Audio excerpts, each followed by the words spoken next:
Welcome back to the Real Estate Rat Pack Radio Show with Chris, Joe, and Rob. The crew is taking your calls, so dial in at 1-800-808-5548. And we are back. Time flies when you're having fun. Yeah, she just about caught me in mid-sentence. And mics are on. To go, whoa! Well, she always tries to do that, and she almost catches you almost all the time. She did catch us one time. I think she that's her fun. You know, that is correct. She has to mess us a little ways. We hadn't made her snort yet today, but we're working on it. You know, I am having a great time because we have a great group in the studio. We have the top 20 under 44. This is the future of real estate. This is the future of real estate.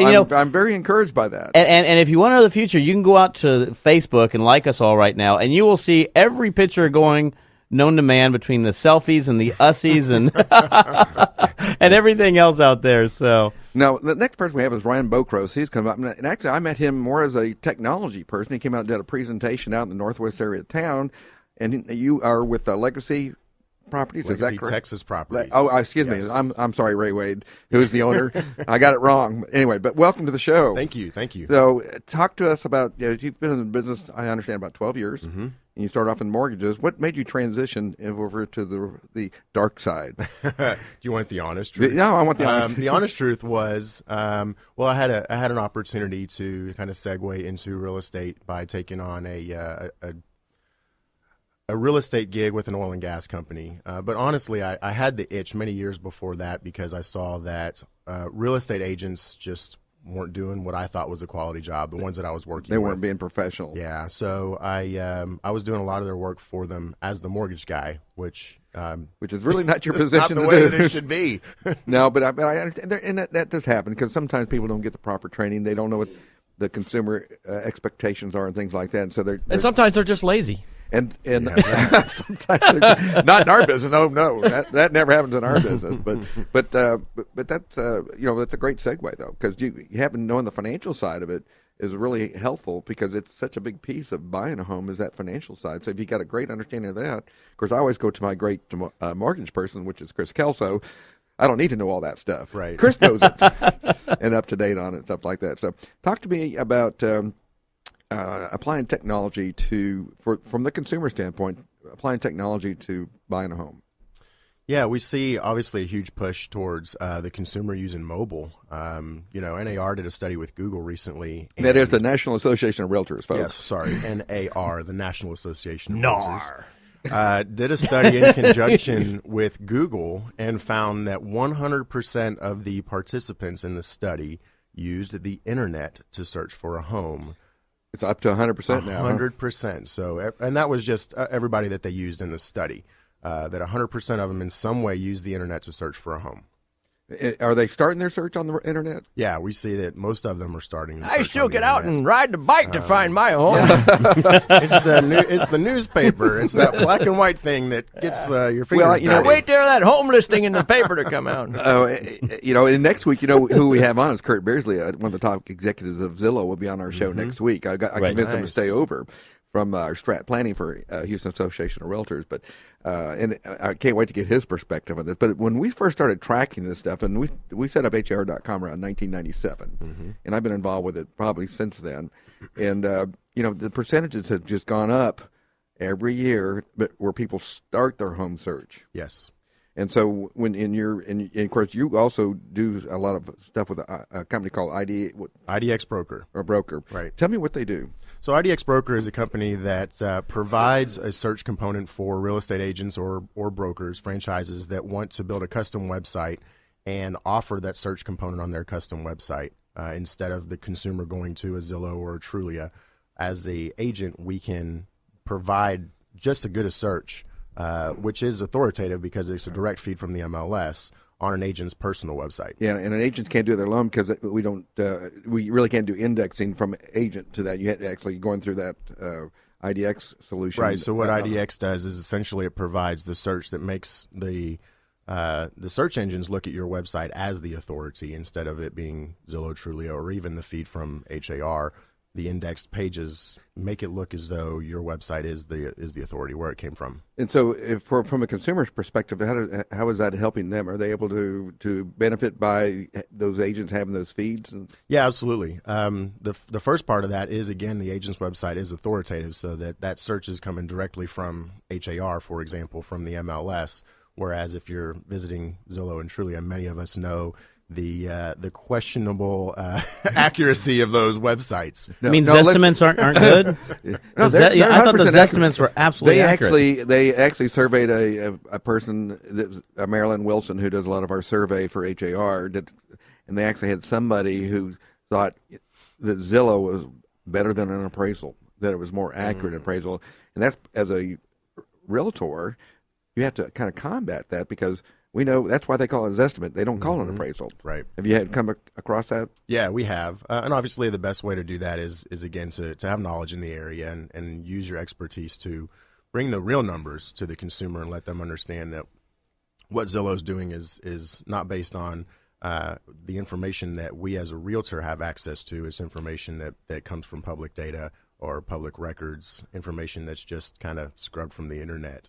You know, and for our listener base, describe how to put together an effective comparative market analysis, a CMA.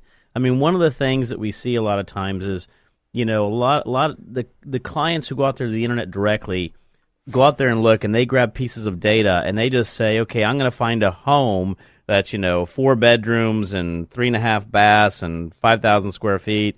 And there's a more of a science to it associated with putting together a CMA. It's not just about comparing my home actual size, but it's also location, section, et cetera, et cetera. Talk a little bit about how you do those. Yeah, so, there's two things that sell a home, price and exposure. And the price being obviously the big component of it, and making sure that your home's going to appraise once you get a buyer. And the market obviously is changing so rapidly. It's you've got to have a real estate agent that understands the area, the trends in the area, and also has access to the data, which is huge for us, because Zillow and Trulia, again, the accuracy isn't so much because they don't have the direct access to the data. We do give them a data feed. However, they don't update. We update every 15 minutes for HAR.com, but Zillow and Trulia, they'll have they say, well, there's more houses on Zillow and Trulia, and the fact is, a lot of those houses are sold. Right. A lot of them are off the market. Some of them are duplicates. So they often show $20,000 more property, 20,000 more properties than we have. It's something I wanted to ask you, being as involved on the tech side as you are. Perception is reality, right? And talking about until that's changed. Until that's changed. And perception can change. Exactly right. Zillow has taken the Facebook approach, and we'll get the audience, and from there we can figure it out. And they do have the audience. Right? Right. And they have gained the audience. They now have that. And consequently, there's already adjustments in the real estate industry. There's organizations out there that offer these kind of an a la carte kind of a service, and you're starting to see the first glimmers of that in the real estate community. Do you see more of that being on the tech side, or are you having any hint of that kind of technology changing the real estate industry? At the 20 Under 40 event that we just had on Monday, Bob Hale, our CEO of HAR, got up and was discussing the innovative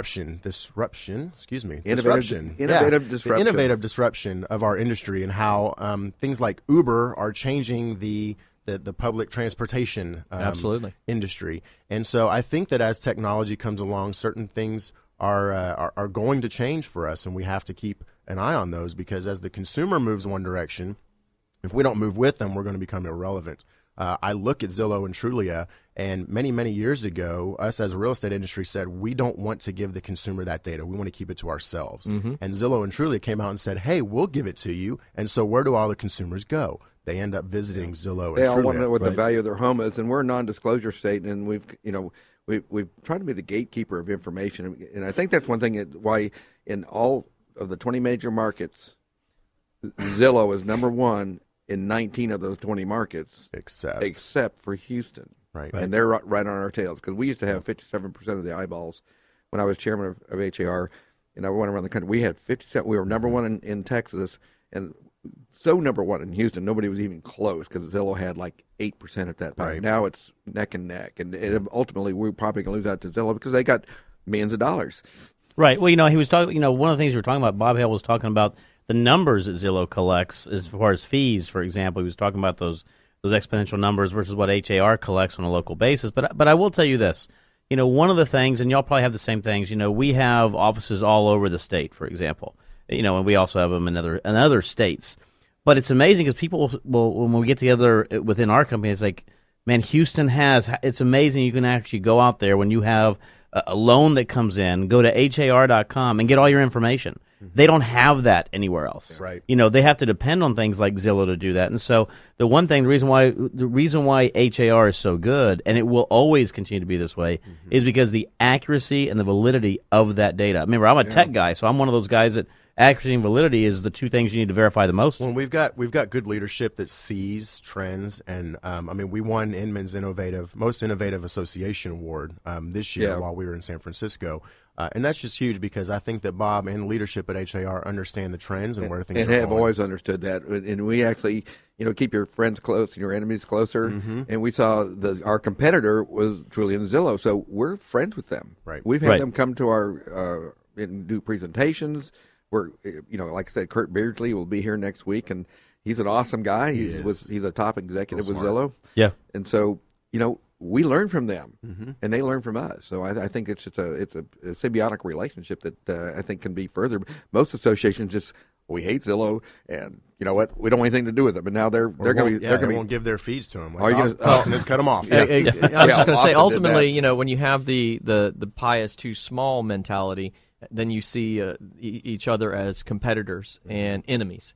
Whereas if you have the pie is big enough for all mentality, an abundance mentality, the consumer ultimately wins. Right. And it's that partnership of working with each other where you're able to bring more to the table all together than individually. And I think for people, honestly, you got to keep your eye on what the consumer wants. Yep, and that's something that drives it all. Yep, drives it all. Guess what? We got to go away. We are coming up against a break again, but how can we reach you if you don't mind? So my website is myhoustonmove.com. It's still under construction, but we'll give you a good idea of how we provide that search for the consumer.